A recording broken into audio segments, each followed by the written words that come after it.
Avis à la population, 8 Mont-Blanc vous présente la place du village.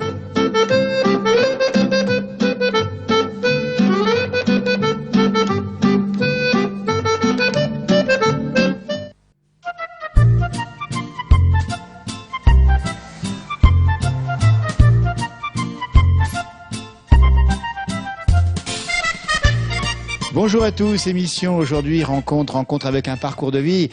Avec un battant, il est à mes côtés, c'est Alain Gendre. Bonjour Alain. Bonjour.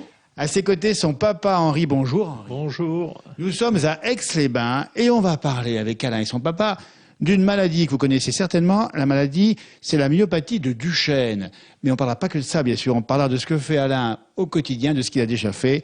Allez, pour aller plus loin et pour gagner la bataille contre la maladie. Alors, on va rappeler un petit peu ce que c'est que la maladie de Duchenne quand même.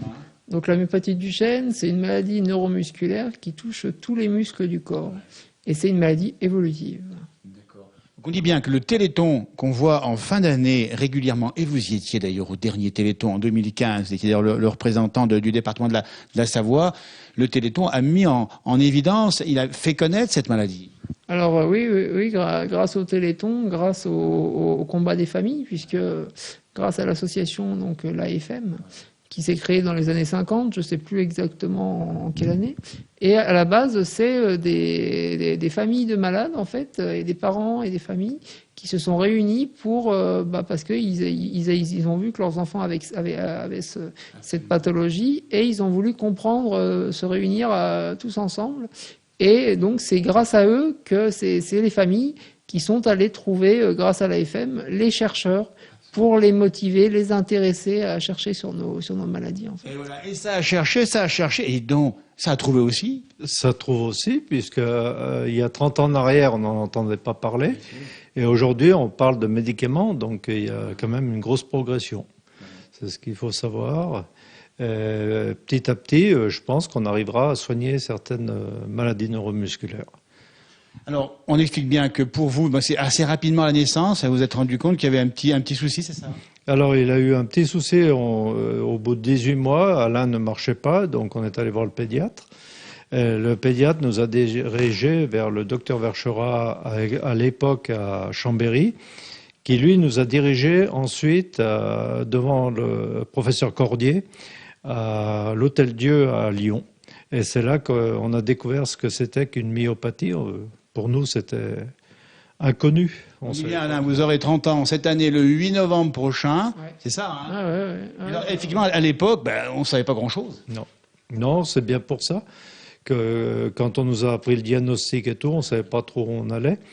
Et c'est vrai qu'après, par la suite, on a vécu toute...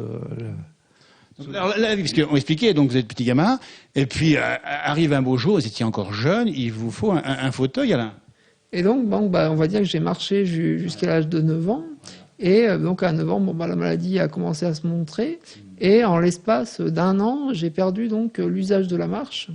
Puisque, voilà. Et donc, comme j'étais par terre sans arrêt, que c'était des camarades de classe qui me relevaient, par exemple, quand j'étais à l'école. Eh bien, à ce moment-là, donc, le handicap, moi, j'y connaissais rien du tout, hein, évidemment. Et on a rencontré, donc, pour la première fois, l'APF. Et l'APF, donc, eux, m'ont fait essayer mon premier fauteuil roulant manuel. Puisque j'avais encore un petit peu de force dans les bras, en fait, à ce moment-là. Et après, on va dire qu'en l'espace de 6 mois, j'ai perdu tout l'usage des bras. Et à ce moment-là, donc, j'ai essayé le fauteuil roulant électrique. Et bon, à 10 ans, le fauteuil roulant électrique, ça m'amusait, hein, plutôt qu'autre chose. Moi, j'avais envie de faire la course, d'aller faire le con avec, enfin voilà, de m'amuser. Et après, on va dire, les années passent et c'est plus vers l'âge de 18, 20 ans qu'on réalise qu'il y a des choses. Alors, moi, j'aime bien dire que ces choses-là, pas qu'on ne pourra pas les faire, mais qu'on les fera différemment, avec des adaptations, parce que dans la vie, moi, je dis, quand on peut, quand on veut, on peut. C'est ça le message. Alain Gendre, si vous nous rejoignez maintenant dans cette émission La Place du Village, atteint les myopathie de Duchenne. Quand on veut, on peut. Et dites donc, c'est une question de mental surtout. Ah, ça, c'est très important. Si on n'a pas trop de caractère dans la vie, c'est très dur de s'en sortir. Moi, je pense que d'avoir du caractère et puis d'aller toujours de l'avant, de pas trop penser justement à cette maladie, à notre problématique en fait. Et puis vous pensez beaucoup aux autres. Hein. Dans un instant, on en parlera effectivement. On va faire une petite pause. Mais surtout, on est heureux d'être à vos côtés pour parler de ce parcours original. Et puis, on verra que vous faites plein de choses. Et c'est un vrai Savoyard. Hein. Ah oui, pour ça, oui. Puis têtu. À tout de suite.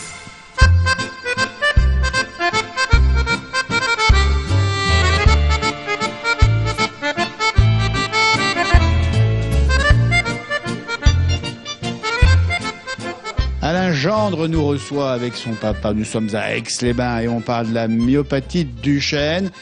Alors effectivement, on a expliqué un peu votre parcours au plus jeune âge et puis après il y a eu effectivement cette association et puis surtout donc la FM Téléthon et ça a été tout de suite vous avez compris que c'était une occasion de faire connaître la maladie et de progresser. Alors bah oui, moi on va dire qu'en 99 j'ai rejoint donc l'association donc où j'en ai entendu parler.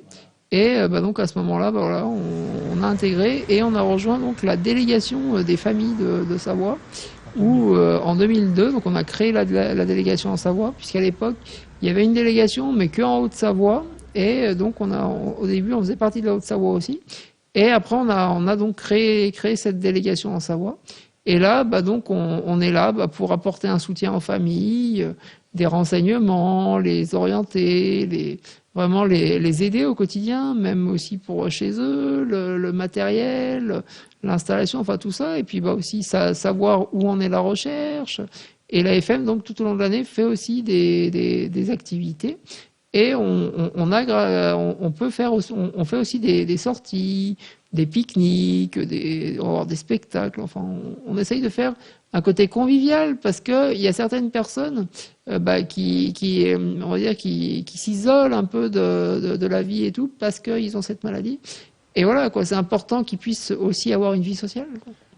Il y a à peu près 80 à peu près souffrants, on va dire, de la maladie, de la myopathie en Savoie, c'est ça? Oui, c'est ça. Et puis très vite, Alain, il est devenu un peu le meneur, entre guillemets, celui qui prend des initiatives, celui qui encadre, qui entoure et qui pense aux autres.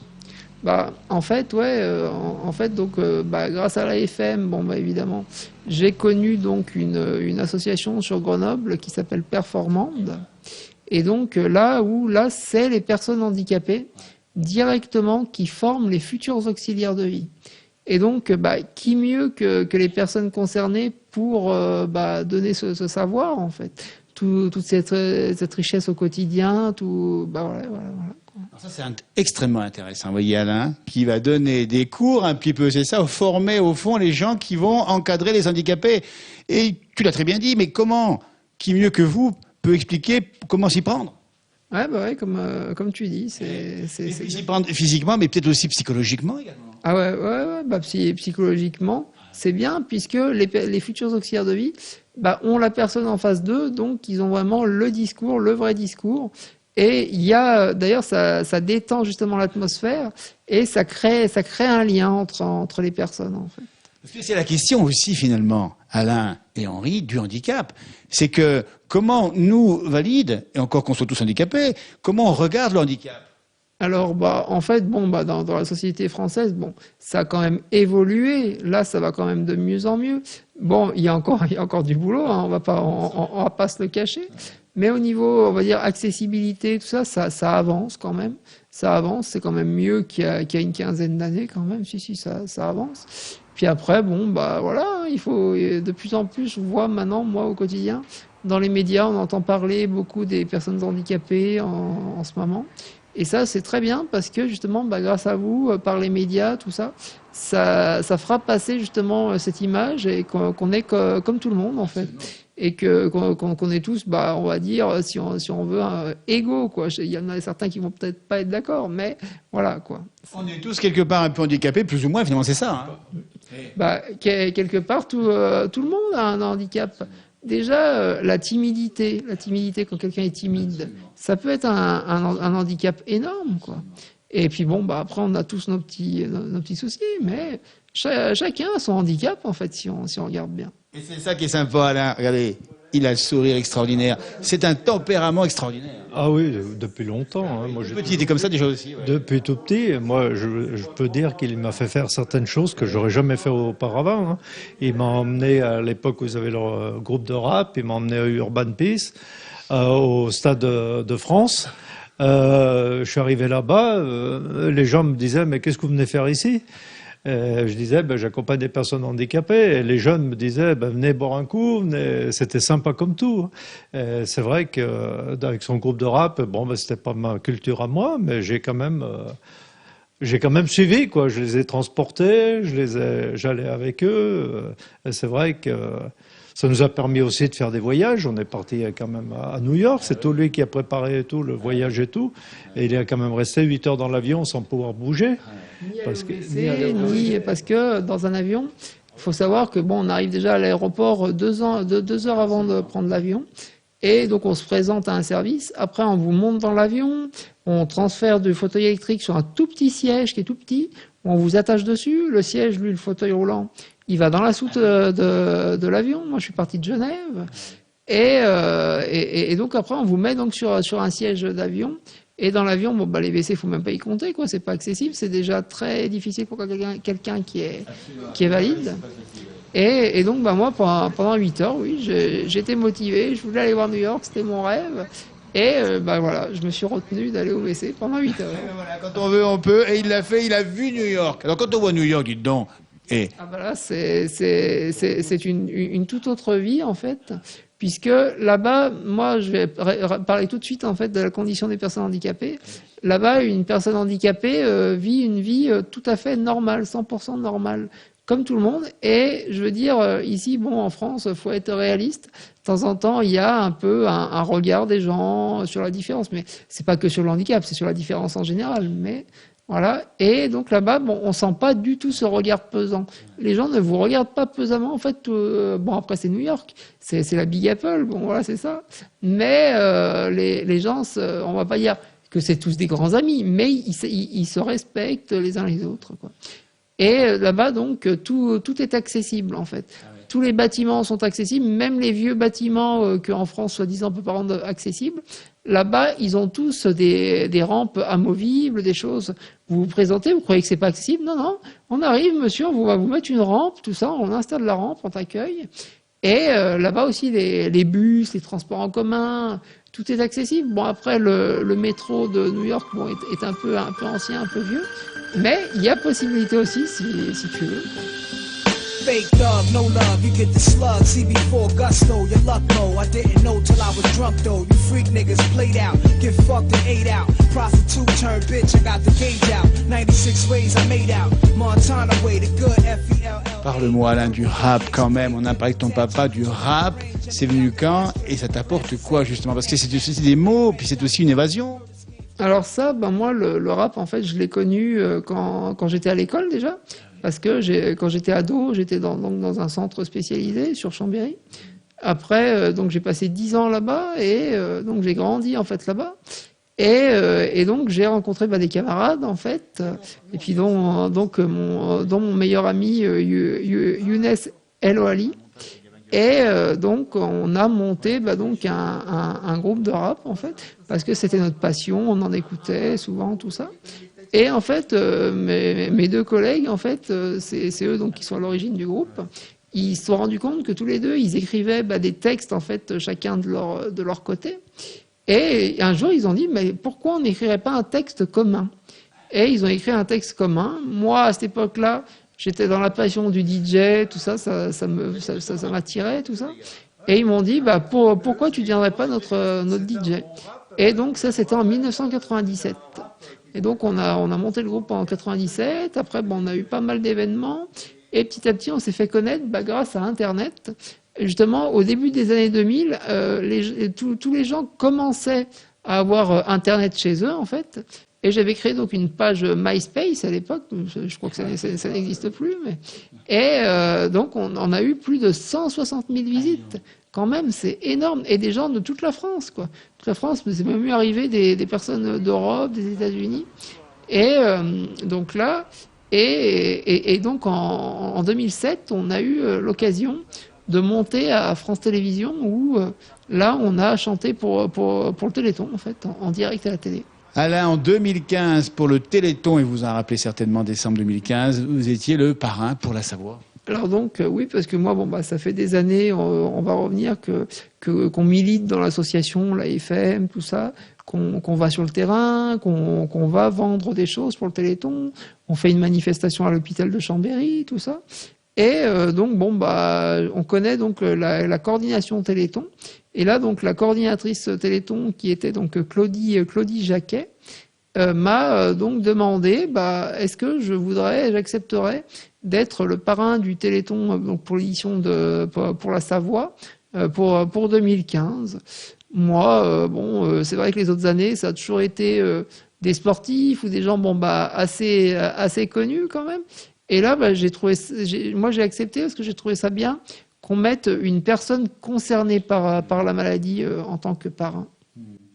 Et puis il l'a très bien fait parce qu'on a l'impression quand même que c'est un peu le porte-parole finalement des malades. Ah ben, moi je dis tout à fait, les meilleurs représentants, c'est eux. Hein.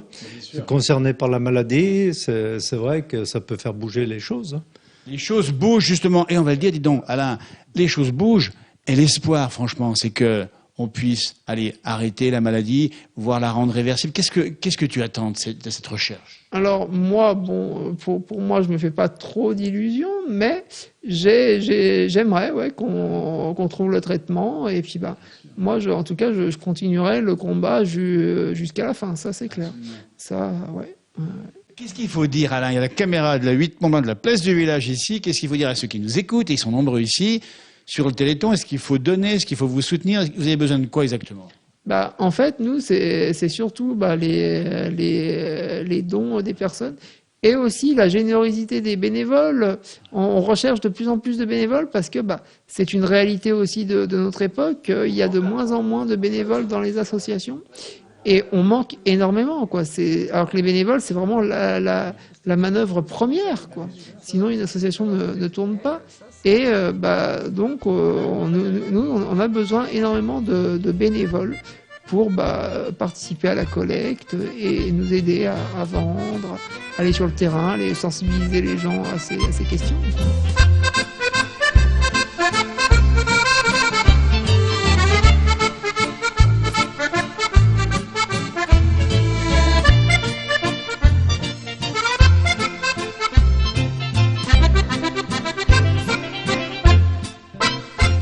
Alain, qui perd pas une seconde et qui donne un coup de main aussi. Tiens, on va parler justement de ce que vous faites par rapport notamment au fameux transport en commun.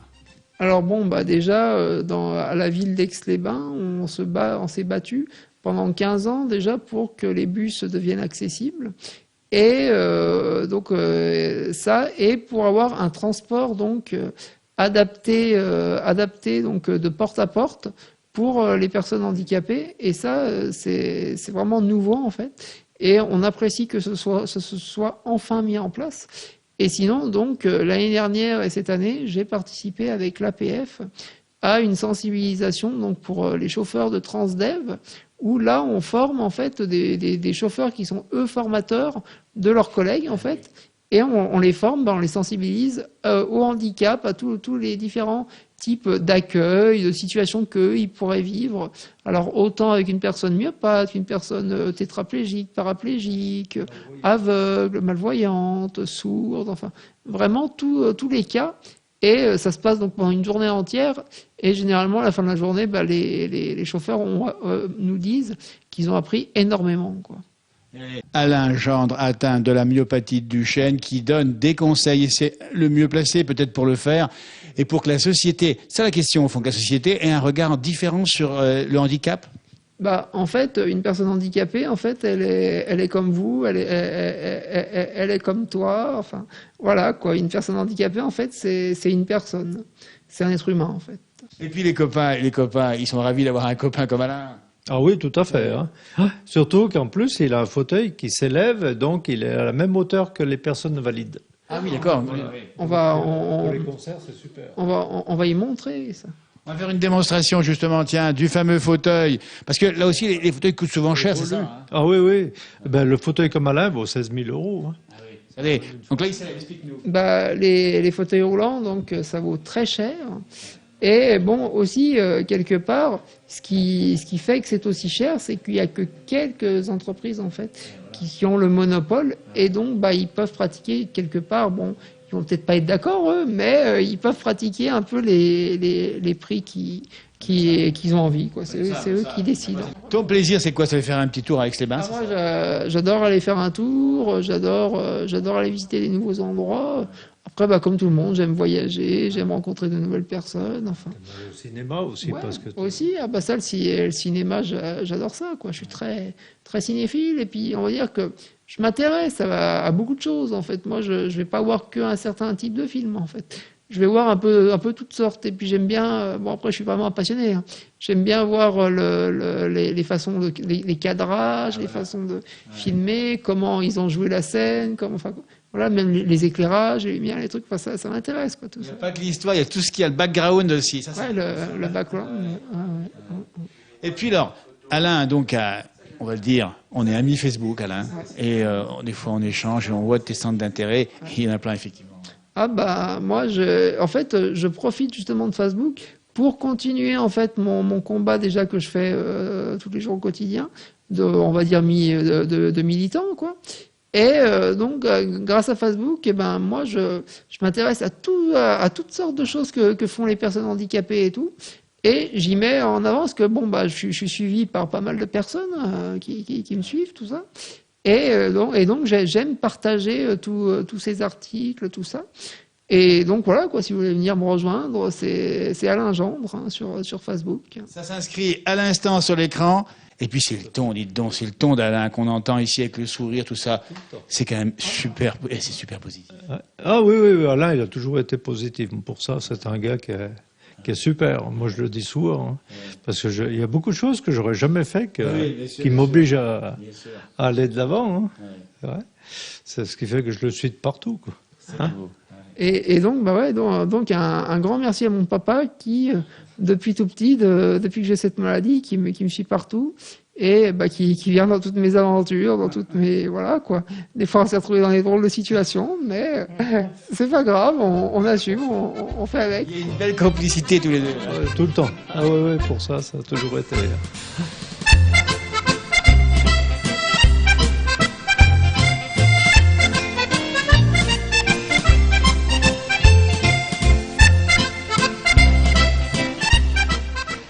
Alain Gendre qui nous accompagne depuis le début de l'émission. Regardez le parcours de vie exceptionnel, le bonheur de le croiser, d'échanger avec lui, et il nous donne une force extraordinaire. Une expérience de vie étonnante aussi que vous avez eue pendant 3 ans. Vous avez été secrétaire dans une structure ici sur Aix-les-Bains. Ah oui, donc pendant 3 ans, donc quand je suis sorti de l'école, j'ai travaillé dans une régie de quartier, donc sur Aix-les-Bains, qui s'appelle l'ARCA, et où là, on m'avait embauché pour faire du standard et du secrétariat, accueillir les gens qui venaient, qui avaient besoin de renseignements, tout ça, et répondre au téléphone, après taper des courriers pour la direction, après j'animais donc un atelier CV où on tapait donc les CV, les lettres de motivation des personnes qui avaient besoin. On essayait de trouver des idées parce que des fois pour remplir un CV, c'est pas forcément évident, tout ça. Et ça, c'était très très enrichissant. Alain Gendre, compétiteur aussi, figurez-vous que tu fais du foot fauteuil. Oui, donc moi j'en ai fait à l'école pendant 10 ans quand j'étais à l'école, et maintenant j'ai intégré donc l'équipe à Saint-Alban-en-Laisse, les jeunes chamois, donc du 73, et donc ils ont monté une équipe et une association qui s'est montée en 2012, et donc c'est un copain à l'époque qui m'avait téléphoné, qui s'appelle Adrien Codeloupi, et ils ont monté donc cette association parce que lui, pareil, c'est un battant aussi et tout, et il a fait des pieds et des mains pour monter cette association, puisqu'à l'époque il fallait être dans une structure en fait médicalisée pour pouvoir jouer, alors que maintenant ils ont monté donc l'équipe entre la structure et l'équipe handisport extérieure, ce qui fait qu'il y a des joueurs dans un centre et des joueurs extérieurs qui se réunissent et qui forment une équipe, donc les jeunes chamois. Et donc, donc l'association maintenant, nous on a retapé donc des vieux fauteuils, tout ça qu'on se débrouille avec, mais on recherche donc des mécènes, des sponsors, des gens qui seraient intéressés pour nous soutenir, quoi. Et donc, Les jeunes chamois, il faut les soutenir. Regardez, il y a beaucoup d'argent dans le football professionnel. Il en faut certainement, mais il en faut aussi pour soutenir ces fauteuils.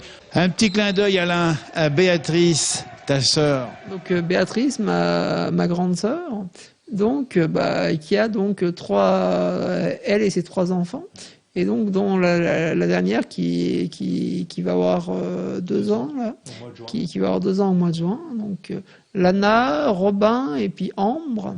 Et puis donc à ma sœur. Un petit clin d'œil à Paul Rivier aussi, que vous connaissez par ailleurs. Ouais. Et donc oui, j'ai connu Paul donc à l'époque quand on avait déjà été à 8 Mont-Blanc avec le groupe de rap. Après on s'est rencontrés à plusieurs occasions et on a tissé un lien en fait vraiment tous les deux.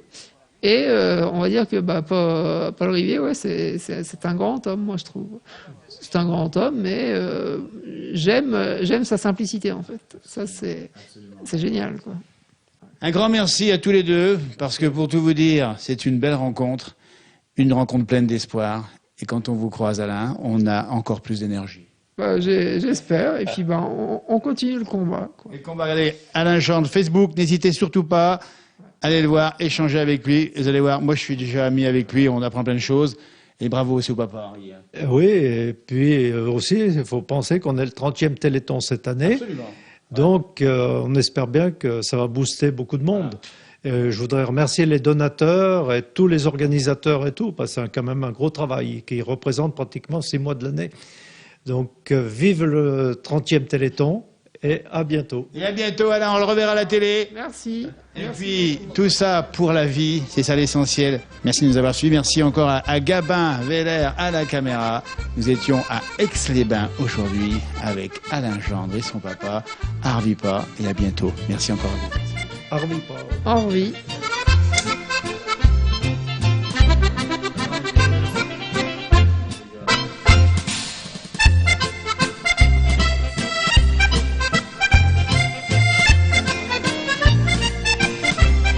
Alain, à la tienne. Henri, à la tienne. Gabin, à la tienne.